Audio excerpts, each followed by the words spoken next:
आज हम लोग क्या देखेंगे, ह्यूमन सेल स्ट्रक्चर के बारे में देखेंगे। क्या देखेंगे? ह्यूमन सेल स्ट्रक्चर के बारे में। इसका पहले हम लोग कुछ जनरल नॉलेज ले लेते हैं, उसके बाद इस चैप्टर की ओर बढ़ेंगे।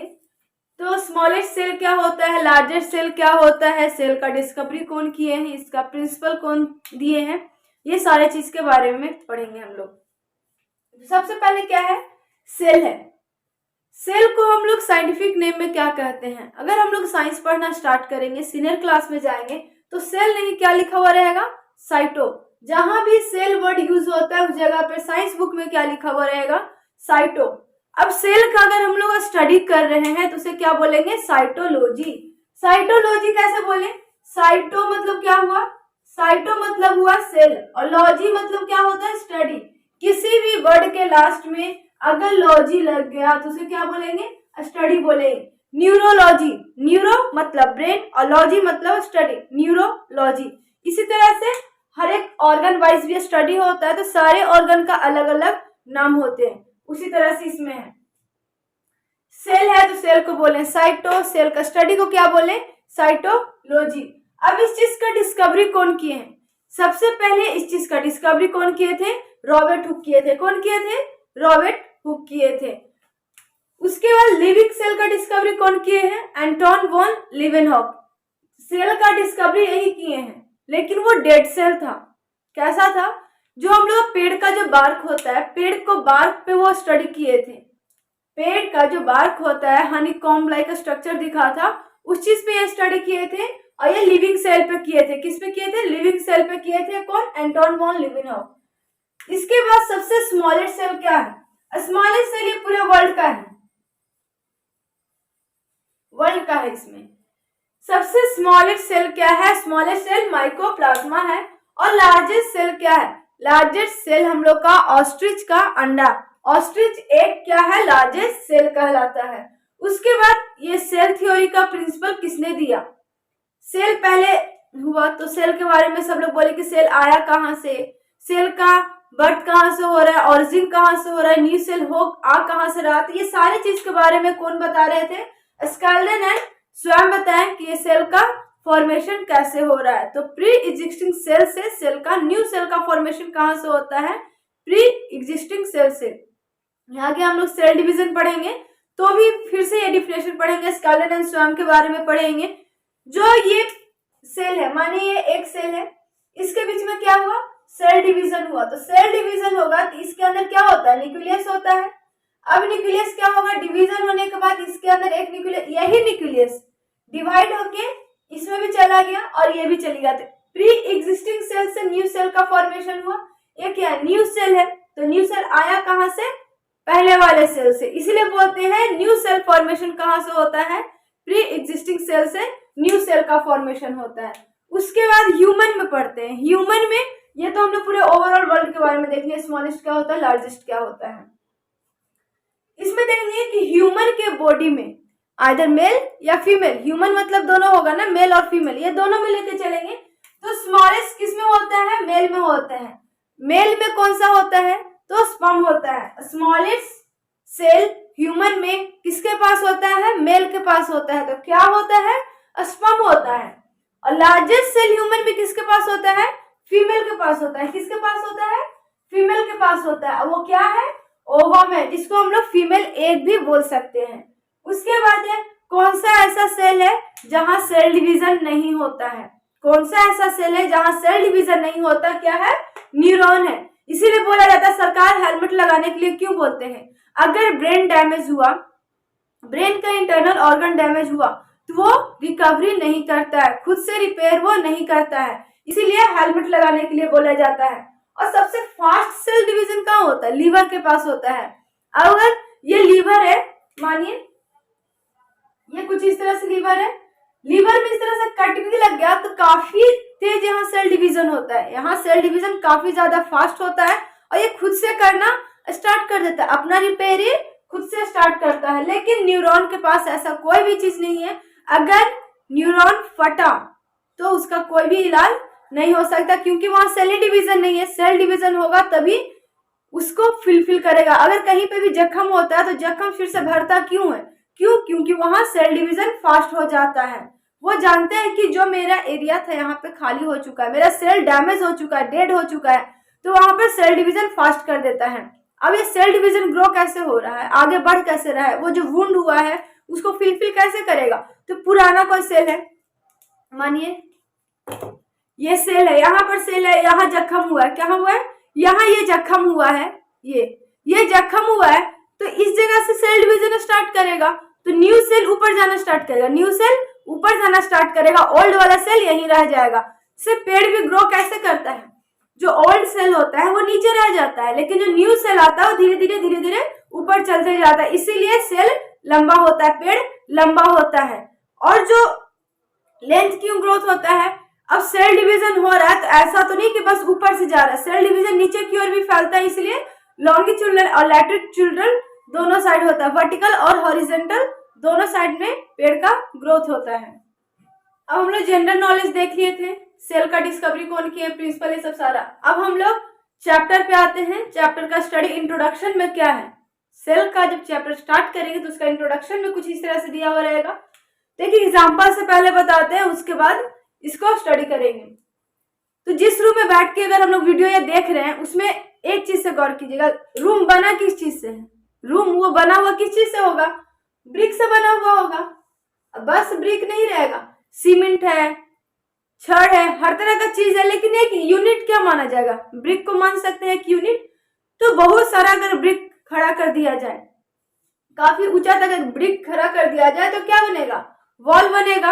अगर ब्रिक काफी ऊंचा तक खड़ा करेंगे चारों तरफ, क्या होगा, वॉल बनेगा। अब ये वॉल को चारों तरफ खड़ा कर देंगे, चारों तरफ एक एक वॉल बन गया, इधर भी बन गया, इधर भी बन गया, इधर भी बन गया, इधर भी बन गया, तो ये क्या होगा, एक रूम का फॉर्मेशन ले लेगा, एक रूम का फॉर्मेशन ले लेगा। ग्रुप ऑफ वॉल क्या करेगा, एक रूम का फॉर्मेशन ले लिया। अब ये रूम एक फ्लैट है, एक फ्लैट पे 3-4 रूम रहते हैं, तो अब काफी ज्यादा रूम बना दिए, एक फ्लैट बना है जिसमें काफी ज्यादा रूम बना है, तो एक घर का रूप ले सकते हैं। अगर 4 से 5 रूम बन गया है तो उसको हम लोग घर बोलते हैं ना। उसी तरह से सेल भी है, एक सेल है, यूनिट ऑफ बॉडी क्या है, अगर कोई बोले यूनिट ऑफ ह्यूमन बॉडी क्या है, unit of human body cell है, यूनिट ऑफ ह्यूमन बॉडी क्या है, सेल है। अगर ग्रुप ऑफ सेल दिया जाए, ग्रुप ऑफ सेल है तो क्या बनेगा, टिश्यू बनेगा। काफी ज्यादा टिश्यू अगर ग्रुप में आ जाता है, ग्रुप ऑफ टिश्यू है तो क्या बनेगा, ऑर्गन बनेगा। अब ग्रुप ऑफ ऑर्गन है तो क्या बनेगा, ऑर्गन सिस्टम बनेगा। अब ग्रुप ऑफ ऑर्गन सिस्टम है तो क्या बनेगा, ह्यूमन बनेगा। काफी तरह के टिश्यू लिए, एपिथेलियल टिश्यू लिए, ठीक है, स्क्वेमस टिश्यू लिए, कॉलुमनर टिश्यू लिए, सिलिया लिए, ये सारे बहुत सारा टिश्यू होता है। एक एग्जांपल दे रहे हैं, काफी ज्यादा टिश्यू लिए तो एक ऑर्गन बनेगा, कोई भी एक ऑर्गन बन सकता है, जैसे स्टमक बन गया, स्टमक बन गया, लीवर बन गया, किडनी बन गया, ये सारा क्या है, एक सिस्टम में ऑर्गन है। सिस्टम में काफी ज्यादा सिस्टम मिलेगा, काफी ज्यादा ऑर्गन मिलेगा, तो क्या बनेगा, एक ऑर्गन सिस्टम बनेगा, एक ऑर्गन सिस्टम बनेगा पूरी तरह से। टोटल बॉडी में 11 से 12 सिस्टम होते हैं, 11 नहीं तो 12, कहीं पे 11 कहीं 12, तो हम लोग 11 लेके चल सकते हैं। 11 टोटल बॉडी में सिस्टम होते हैं, अभी भी आप काउंट कर लीजिएगा। रिस्पिरेटरी सिस्टम, डाइजेस्टिव सिस्टम, ये सारा चीज किसमें आएगा, सिस्टम में, किसमें आएगा, ऑर्गन सिस्टम में आएगा। अब पूरा ऑर्गन सिस्टम ऊपर से नीचे अगर सारा सिस्टम अगर सिस्टम वाइज लगा दिया जाए तो एक ह्यूमन बोल सकते हैं। अगर सारा सिस्टम एक ह्यूमन में रहता है तभी ना उसे ह्यूमन बोलते हैं। इसी तरह से ग्रुप ऑफ सेल को टिश्यू बोले, ग्रुप ऑफ टिश्यू को ऑर्गन बोल रहे हैं, ग्रुप ऑफ ऑर्गन को ऑर्गन सिस्टम बोल रहे हैं, और ग्रुप ऑफ ऑर्गन सिस्टम को ह्यूमन बोल रहे हैं। क्या देखेंगे, इसको थोड़ा सा फ्लो चार्ट से देख लेते हैं। अगर ह्यूमन का डेवलपमेंट हुआ है, किसी भी ह्यूमन का डेवलपमेंट हुआ है तो कहाँ से होगा, सिंगल सेल से। अभी देखे थे ना, एक घर बन रहा है तो ब्रिक से बन रहा है, ह्यूमन भी बनाए थे, एक सेल से बनाए थे। उसी तरह से ह्यूमन का डेवलपमेंट किससे होगा, सिंगल सेल से। सिंगल सेल, तो सिंगल सेल क्या होता है, सिंगल सेल को हम लोग क्या बोलेंगे, सिंगल सेल को जायगोट बोलते हैं। सिंगल सेल को क्या बोलते हैं, जायगोट बोलते हैं। अब चलते हैं, जायगोट बोले हैं, ठीक है, तो जायगोट का फॉर्मेशन कैसे होता है, जायगोट का फॉर्मेशन हो कैसे रहा है, तो female sex organ, female sex cell को क्या बोलते हैं, ओवम बोलते हैं। क्या बोलते हैं, फीमेल सेक्स सेल को ओवम बोलते हैं, और मेल सेक्स सेल को क्या बोलते हैं? स्पर्मेटोगोन बोलते हैं। क्या बोलते हैं? स्पर्मेटोगोन बोलते हैं। मेल सेक्स सेल को स्पर्मेटोगोन बोलते हैं, या नहीं तो स्पर्म भी लिखा हुआ रहता है, स्पर्म बोलते हैं। दोनों के बीच में फ्यूजन करवाया गया, इधर से ओवम लिया गया, इधर से स्पर्मेटोगोन लिया गया, मेल और फीमेल से। इसको क्या कह रहे हैं? फ्यूजन। फ्यूजन मतलब क्या होगा? एक ये गिलास है, गिलास में पानी और चीनी दोनों डालेंगे तो यहाँ पर क्या हुआ है? फ्यूजन हुआ है। तो यहाँ भी यही होता है। फ्यूजन मतलब कोई भी चीज को एक चीज में लेके आना, उसको ऐड करना, जोड़ना, तो यह होता है फ्यूजन। फ्यूजन करवाए हैं, तो फ्यूजन करवाने के बाद सेल डिवीजन होगा। सेल डिवीजन होने के बाद जायगोट बनेगा। अब ये जायगोट तो बन गया, जायगोट से फीटस कैसे बना? तो जायगोट से फीटस कैसे बना? ब्लास्टोसिस्ट बना, ब्लास्टोमेयर बना। ये सारा चीज सेल डिवीजन से ही होता है। 32 सेल हो जाता है, उसके बाद वो ब्लास्टोमेयर कहाँ जाता है? यूट्रस से जाके चिपक जाता है, यूट्रस का जाके यूट्रस के वॉल में जाके इम्प्लांट हो जाता है। इस तरह से यूट्रस है, मानिए इस तरह से यूट्रस है या इंडोमेट्रियम लेयर है, इसमें जाके ये इम्प्लांट हो जाता है। यहाँ इसमें क्या चीज, किस चीज का फॉर्मेशन होगा? फीटस का फॉर्मेशन होगा। किस चीज का? फीटस का। सारी चीज का आप स्क्रीनशॉट ले लीजिएगा। अब हम लोग क्या देखेंगे? सेल का डायग्राम देखेंगे। उस डायग्राम का जो भी लेबलिंग है वो सारे लेबलिंग को 1 बाय 1 पढ़ेंगे। तो सबसे पहले डायग्राम को समझ लेते हैं, उसके बाद सारे ऑर्गन को 1 बाय 1 पढ़ेंगे। तो बाहर से आते हैं, तो सबसे बाहर कौन सा कवरिंग है? ये कवरिंग है, तो इसे क्या बोल सकते हैं हम लोग? सेल वॉल बोलेंगे। ये अगर सेल है तो सबसे बाहर ये है, तो क्या कहलाएगा? ये सेल वॉल कहलाएगा ये, क्योंकि सबसे बाहर है। उसके बाद क्या आएगा? इससे अंदर आएंगे तो इसके अंदर में जो मेम्ब्रेन बना हुआ है इसे क्या बोलेंगे? सेल मेम्ब्रेन बोलेंगे। सेल मेम्ब्रेन के बाद देखिए ये जो स्ट्रक्चर है, ये ही स्ट्रक्चर है जो कि सेल डिवीजन में हेल्प करता है। ये जो सेंट्रोजोम है, सेंट्रोजोम है जो कि सेल का दोनों साइड पोल में चला जाता है। ये सेंट्रोजोम एक ऊपर आ जाएगा और एक सेंट्रोजोम है जो कि नीचे आ जाएगा। अब इस सेंट्रोजोम जब नीचे ऊपर आएगा तो इसमें ना स्पिंडल फाइबर लगे हुए होते हैं। क्या लगे हुए होते हैं? Spindle fibre. वो स्पिंडल फाइबर अपने की ओर खींचेंगे। ये अपने की ओर जो यहाँ पे क्रोमोसोम बनेगा, ये सेल आगे ही पढ़ेंगे, सेल डिवीजन बीच में ऐसे क्रोमोसोम बना हुआ रहता है। तो वो क्रोमोसोम को अपने तरफ वो खींचते हैं। कौन? Spindle fibre. स्पिंडल फाइबर से क्या जुड़ा हुआ होता है? सेंट्रोजोम जुड़ा हुआ होता है। सेल डिवीजन में सबसे ज्यादा रोल प्ले कौन करता है? सेंट्रोजोम रोल प्ले करता है। उसके बाद है लाइसोसोम। लाइसोसोम का नॉर्मल क्या काम है कि सेल में अगर कोई भी डेड सेल रहा, डेड मटेरियल रहा या उसका यूज नहीं रहता है, उसका खाने का, इंगल्फ करने का काम लाइसोसोम का है।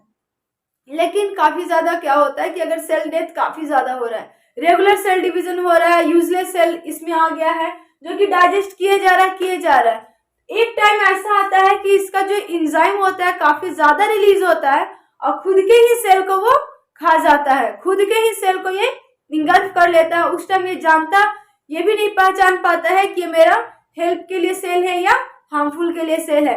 इतना ज्यादा इससे HCl रिलीज होना स्टार्ट हो जाता है। इसके बाद क्या है?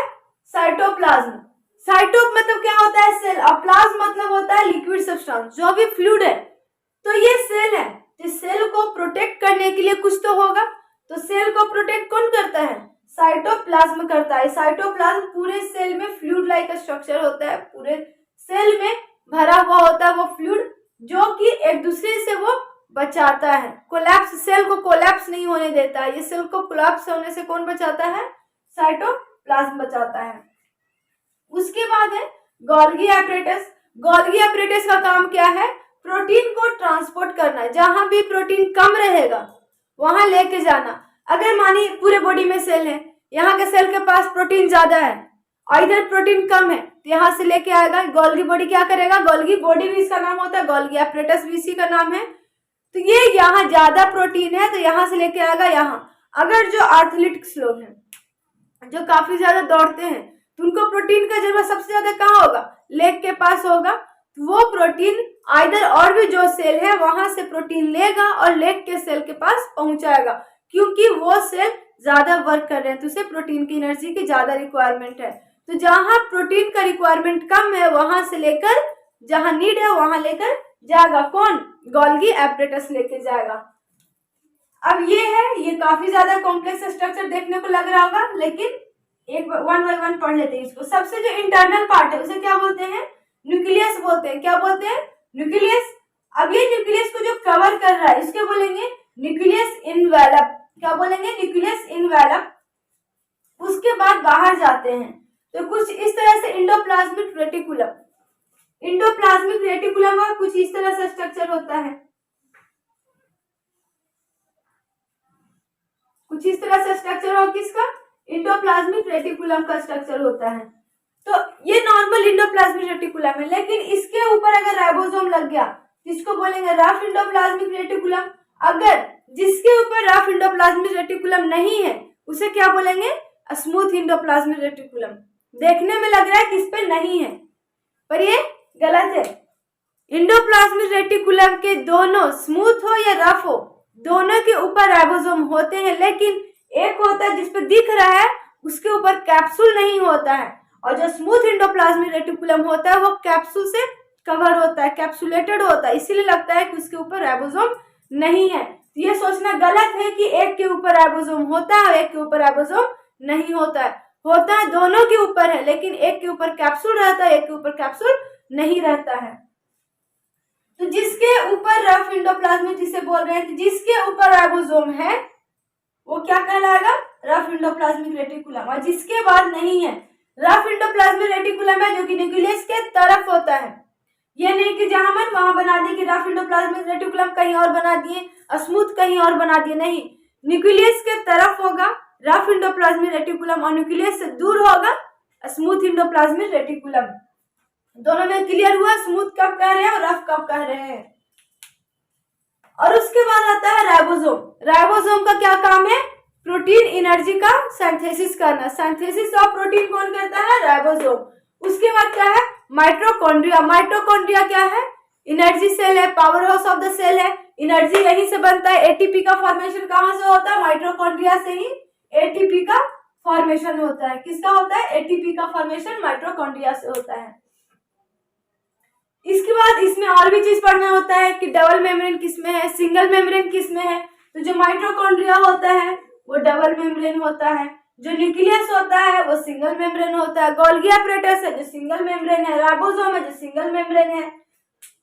आगे और भी पढ़ते जाएंगे कि सिंगल मेम्ब्रेन किसे बोल रहे हैं, किसमें है, और डबल मेम्ब्रेन किसमें है, और सेमी मेम्ब्रेन किसमें है वो भी देखेंगे। यहाँ डायग्राम क्लियर हुआ, स्क्रीनशॉट ले लीजिएगा।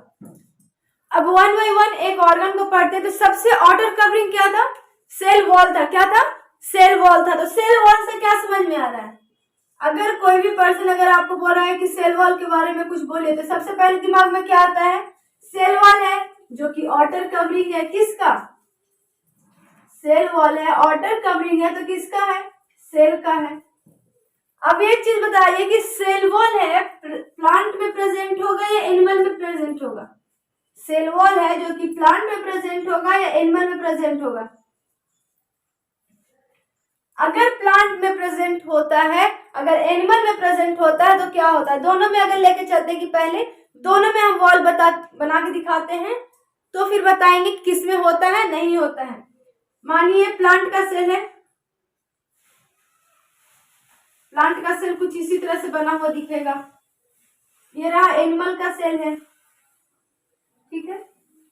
इसको भी पहले पूरी तरह से कवर कर देते हैं, क्लोज करते हैं तो अच्छा से समझ में आएगा। अगर ओपनिंग कर देंगे तो आधा क्वेश्चन तो कवर ऐसे ही हो जाएगा। इसे हम क्लोज करते हैं, इसे भी क्लोज करते हैं। ये भी एक सेल है, ये भी एक सेल है। इस साइज में मत जाइएगा कि साइज प्लांट का क्यों बड़ा है छोटा है, वैसा कुछ नहीं है। दोनों बस एक नॉर्मल सेल लिए हैं। अगर प्लांट के सेल में अगर हम लोग पानी डाले जा रहे हैं, ये सेल में काफी ज्यादा पानी आ रहा है, चारों तरफ से पानी आ रहा है। अगर सेल वॉल है तो क्या होगा, ब्लास्ट हो जाएगा। क्या होगा, ब्लास्ट हो जाएगा। तो कोई भी चीज अगर ब्लास्ट होता है तो क्या होगा, वो फटेगा, चारों तरफ से फट जाएगा, है ना। अगर कोई भी चीज अगर ब्लास्ट हो रहा है तो क्या होगा, चारों साइड से वो फट जाएगा। अगर यही चीज अगर एनिमल में करते, इसमें भी पानी काफी ज्यादा भरे रहे तो ये भी ब्लास्ट होगा। सेल है तो जो फंक्शन प्लांट में फॉलो हो रहा है तो वही चीज एनिमल में भी फॉलो होगा ना, तो ये भी ब्लास्ट हुआ। अब सोचिए अगर मेरा सेल काफी ज्यादा हाइड्रेटेड हो रहा है, काफी ज्यादा हाइड्रेटेड मतलब पानी में हम डूबे हुए हैं, तो मेरा सेल सारा फट जाना चाहिए, मेरा बॉडी फट जाना चाहिए। फटना मतलब क्या हो रहा है, काफी ज्यादा पानी आ रहा है, ये सेल है, कोई भी एक सेल, इसमें तो काफी ज्यादा सेल यहाँ दिख रहा है, काफी ज्यादा पानी जा रहा है, इसको तो फट जाना चाहिए था ना अब तक, पर ऐसा नहीं होता है। ह्यूमन में अगर एनिमल में अगर सेल वॉल होगा तो हम लोग का बॉडी जो इतना स्लिम दिखता है, जो चिकना दिख रहा है, वो नहीं दिखेगा। अब वही चीज प्लांट में आते हैं, अगर प्लांट में काफी ज्यादा पानी होता है तो पेड़ का देखिएगा, ये मेरा पेड़ है, अंदर में जो पार्ट्स होता है गीला होता है, अंदर में पार्ट जो होता है हाइड्रेटेड होता है, लेकिन जो इसका आउटर कवरिंग होता है बार्क, जिसको बोलते हैं पेड़ का छिलका, जो मोटे बनियान ट्री हो गया, मैंगो ट्री हो गया, गुआवा ट्री हो गया, उसमें क्या होता है, बार्क होता है, छिलका, जिसको उखाड़ते भी हैं। उखाड़ देने के बाद जो अंदर में जो स्टीम दिखेगा वो क्या लसलसा होता है, क्यों? क्योंकि जो अंदर जो सेल है उसके पास सेल मेम्ब्रेन और सेल वॉल दोनों है, तो सेल मेम्ब्रेन के अंदर साइटोप्लाज्म पाया जा रहा है। क्या है वो फ्लूइड को क्या बोलेंगे, सेल के अंदर किसी भी तरह का फ्लूइड है तो उसे क्या बोलेंगे, साइटोप्लाज्म बोलेंगे। तो ये जो मेम्ब्रेन है, इस मेम्ब्रेन के अंदर फ्लूइड है, साइटोप्लाज्म, तो सेल मेम्ब्रेन उसको बचा के रखा कि तुम इधर ही रहो, ये इससे बाहर नहीं आता है। सेल वॉल बोलते हैं कि अब काफी ज्यादा मेरा सेल मेम्ब्रेन काफी ज्यादा टाइट हो गया है, अब काफी ज्यादा टाइट हो गया है तो जो आउटर कवरिंग है वो भी फैलने की कोशिश करेगा, लेकिन उसके पास तो वाटर नहीं है, तो क्या होगा, वो फट जाएगा, दरार की तरह बन जाएगा। तो ये प्लांट में होता है, लेकिन अगर एनिमल में यही चीज करने लगे तो होगा ही नहीं ना, पूरा बॉडी फट के स्किन इधर इधर अलग अलग हो जाएगा। पर ऐसा दिखता है ह्यूमन बॉडी, कभी भी देखो ऐसा, गाय बैल भैंस इंसान किसी को भी देखो पूरा बॉडी का ऐसा स्किन अलग अलग है, जिसे पेड़ का छिलका होता है, नहीं ना। इसीलिए सेल वॉल प्लांट में प्रेजेंट होता है, एनिमल में एब्सेंट होता है। अब समझ में आया सेल वॉल प्लांट में क्यों प्रेजेंट होता है, एनिमल में क्यों नहीं प्रेजेंट होता है। प्लाज्मा मेम्ब्रेन, प्लाज्मा मेम्ब्रेन जो सेल मेम्ब्रेन होता है उसी को क्या बोलते हैं, प्लाज्मा मेम्ब्रेन। सेल मेम्ब्रेन का ही दूसरा नाम क्या होता है, प्लाज्मा मेम्ब्रेन। तो ये प्लाज्मा मेम्ब्रेन का स्ट्रक्चर देख लेते हैं, इसका स्ट्रक्चर कैसा होता है। तो जो प्लाज्मा मेम्ब्रेन होता है बाइलेयर होता है, कैसा होता है, बाइलेयर। बाइलेयर दिख रहा है ना, एक ऊपर से ऊपर दिख रहा है फर्स्ट लेयर, और ये क्या हुआ, सेकेंड लेयर। कैसा हुआ, फर्स्ट लेयर और सेकेंड लेयर। तो एक लेयर के बारे में पढ़ते हैं, बिल्कुल जो फर्स्ट लेयर ऊपर होता है वही चीज नीचे होता है, तो एक लेयर के बारे में पढ़ लेंगे, मतलब दोनों लेयर के बारे में पढ़ लेंगे। तो जो ये हेड होता है, ये क्या होता है, हेड लाइक स्ट्रक्चर है, ये वाला, ये कैसा हेड लाइक स्ट्रक्चर है, और ये क्या है, टेल लाइक स्ट्रक्चर है। तो जो हेड होता है क्या होता है, हाइड्रोफिलिक। हाइड्रोफिलिक मतलब क्या होता है, हाइड्रो, हाइड्रो मतलब होता है वाटर, क्या होता है, देखिए लिखते हैं, हाइड्रो, हाइड्रो मतलब होता है वाटर, हाइड्रो मीन्स कोई भी अगर पूछे तो क्या बोलेंगे, वाटर। और फिलिक, फिलिक मतलब होता है लब, तो जो पानी के तरफ है, जो पानी से जो प्यार कर रहा है वो पानी के तरफ है, इसलिए क्या बोलेंगे, हाइड्रोफिलिक। और हाइड्रोफिलिक है कौन है, हेड है, तो हाइड्रोफिलिक को हम लोग हेड भी नाम दे सकते हैं, हाइड्रोफिलिक को हम लोग क्या नाम दे सकते हैं, हेड बोल सकते हैं ना। प्लाज्मा मेम्ब्रेन का हेड कौन होता है, हाइड्रोफिलिक होता है। तब एक है जो कि पानी के तरफ है, तो एक पानी से दूर भी होने वाला होगा, तो पानी से दूर कौन रहता है, हाइड्रोफोबिक। हाइड्रो मतलब क्या होता है, वाटर, और फोबिक मतलब क्या होगा, फोबिक मतलब होगा फियर, उस चीज से डर। पानी से डर किसको लगता है, हाइड्रोफोबिक। हाइड्रोफोबिया एक बीमारी होता है, जिसे पानी से डर लगता है, उसे कौन सा बीमारी बोलते हैं, हाइड्रोफोबिया। इसी तरह से ये टेल को पानी से डर लगता है, इसीलिए बोलते हैं इसको हाइड्रोफोबिक। हाइड्रोफिलिक और हाइड्रोफोबिक क्लियर हो गया, हाइड्रोफिलिक हो गया हेड और हाइड्रोफोबिक हो गया टेल। अब हाइड्रोफिलिक है, हाइड्रोफिलिक ऊपर क्या रहता है, प्रोटीन रहता है, हाइड्रोफोबिक, हाइड्रोफोबिक हुआ जो कि अंदर है, तो दोनों साइड होता है, यहाँ भी है प्रोटीन का चेन और इधर भी है, दोनों साइड है, फोबिक के तरफ भी है और फिलिक के तरफ भी है।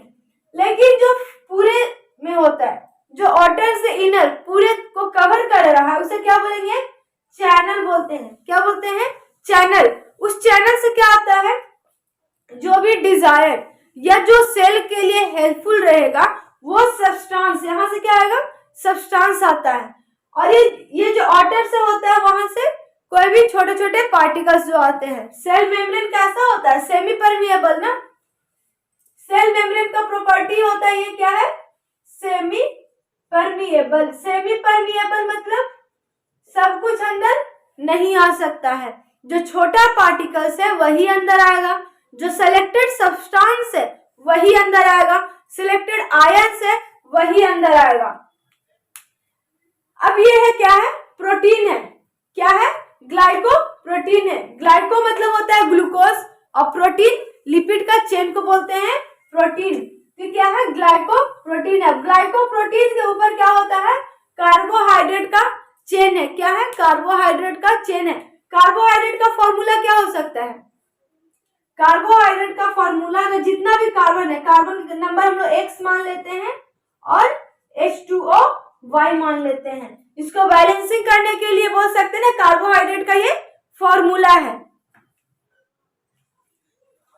इसे हम लोग बोल सकते हैं कार्बोहाइड्रेट का फॉर्मूला है ये। तो कार्बोहाइड्रेट चेन कहाँ प्रेजेंट होता है, ग्लाइकोप्रोटीन के ऊपर प्रेजेंट होता है। क्या, कार्बोहाइड्रेट का चेन। अब ये जो कार्बोहाइड्रेट है, ऐसा नहीं कि बस यही दो जगह डायग्राम बनाया तो वही एक दो जगह बस प्रेजेंट है। अगर इधर प्रोटीन है, इधर प्रोटीन है, इधर प्रोटीन है, तो कहीं भी ये कार्बोहाइड्रेट का चेन ये प्रेजेंट हो सकता है। अब ये चैनल है इतना, तो उससे क्या आता है, सब्सटेंस आता है। जो भी डिजायर सिलेक्टेड सब्सटेंस होगा वो इस चैनल से आएगा। अब क्या पढ़ते हैं थोड़ा सा, हाइड्रोफिलिक। हाइड्रोफिलिक मतलब तो जान ही गया, हाइड्रो मतलब वाटर, फिलिक मतलब लव। तो हाइड्रोफिलिक को हम लोग और क्या बोल सकते हैं, वाटर लविंग। अब जो हाइड्रोफिलिक होता है इलेक्ट्रिकली चार्ज होता है, मतलब इसके पास आयन प्रेजेंट होता है। इलेक्ट्रिकली चार्ज होता है मतलब इसके पास आयन प्रेजेंट होता है। अब ये हाइड्रोफिलिक कहाँ है, अंदर है या बाहर है, कहाँ है, अंदर है या बाहर है, बाहर है। इसको क्या बोलेंगे, आउटर कवर बोलेंगे। आउटर कवर बोलेंगे किसको, हाइड्रोफिलिक को। अब हाइड्रोफोबिक, हाइड्रोफोबिक क्या है, अंदर है। हाइड्रोफोबिक कहाँ है, अंदर है, इसलिए बोले इनर कवरिंग। अब ये पानी से डर रहा है तब ना अंदर है, इसलिए बोलेंगे वाटर हेटिंग। अब इसके पास चार्ज है, अब इसके पास चार्ज नहीं रहेगा ना, अगर चार्ज इसके पास भी है तो ये भी वाटर से कनेक्टेड हो जाएगा। लेकिन वाटर से कनेक्ट कौन रहता है, हाइड्रोफिलिक रहता है। और वाटर से दूर कौन जाता है, हाइड्रोफोबिक जाता है, इसीलिए इसके पास चार्ज नहीं होता। अगर ये वाटर के तरफ जाता इसके पास चार्ज होता, और चार्ज होता तो ये वाटर लविंग होता। वाटर लविंग को क्या बोलेंगे, हाइड्रोफिलिक बोलेंगे। स्क्रीनशॉट ले लीजिए यहां तक। नेक्स्ट क्या है, फॉस्फोलिपिड। फॉस्फोलिपिड, ये पूरे चीज को क्या बोल सकते हैं, ये फॉस्फोलिपिड है। अब ये कैसा लेयर का होता है, दो लेयर का है, फर्स्ट लेयर है, सेकेंड लेयर। अब ये कुछ ये सैंडविच की तरह बना हुआ है, पहले हाइड्रोफिलिक है, फिर हाइड्रोफोबिक है, फिर हाइड्रोफोबिक है और फिर हाइड्रोफिलिक है। सैंडविच किस तरह से होता है, एक ब्रेड होता है, उसके बीच में जितना भी सलाद होते हैं या वेजिटेबल होते हैं या जो भी चीज पनीर जो पसंद है बीच में डालते हैं, उसके बाद फिर से वही चीज रिपीट होता है, वापस ब्रेड आता है। ब्रेड है, उसके बाद जो भी सलाद है सब पसंद है वो डाले, फिर वापस से ब्रेड डाले, तो उसे हम सैंडविच बोलते हैं। कुछ इसी तरह से ये प्लाज्मा प्रोटीन है, फॉस्फोलिपिड भी जिसको बोलते हैं। ये सारा प्लाज्मा मेम्ब्रेन इसी तरह से स्ट्रक्चर फॉर्म कर रहा है सैंडविच की तरह। इसीलिए अगर कोई भी पूछे फॉस्फोलिपिड का स्ट्रक्चर कैसा होता है, तो सैंडविच लाइक स्ट्रक्चर होता है। कार्बोहाइड्रेट का फॉर्मूला क्या होता है, अगर कोई कार्बन दिया हुआ है 5 तो हाइड्रोजन भी क्या हो जाएगा 5, C5H12 होल 5 बोलेंगे। ठीक है, यहां तक क्लियर हो गया। अब ये सेल मेम्ब्रेन था जिसे प्लाज्मा मेम्ब्रेन बोल रहे थे, उसका कुछ फंक्शन है उसके बारे में पढ़ लेते हैं।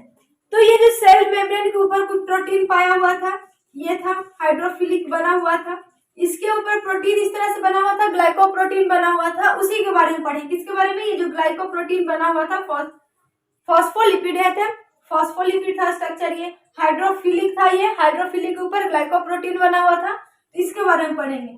तो कुछ प्रोटीन लिया गया है, वो प्रोटीन किस तरह से था, वो कार्बोहाइड्रेट चेन कुछ इस तरह से था बना हुआ, कार्बोहाइड्रेट का चेन कुछ इस तरह से बना हुआ था। तो किस स्ट्रक्चर में था, ब्रांच फॉर्म में था। किस फॉर्म में था, ये ब्रांच लाइक है। इसका क्या नाम दिए थे, ये क्या था? कार्बोहाइड्रेट चेन था। क्या था? Carbohydrate chain. कार्बोहाइड्रेट का फॉर्मूला ये रहा।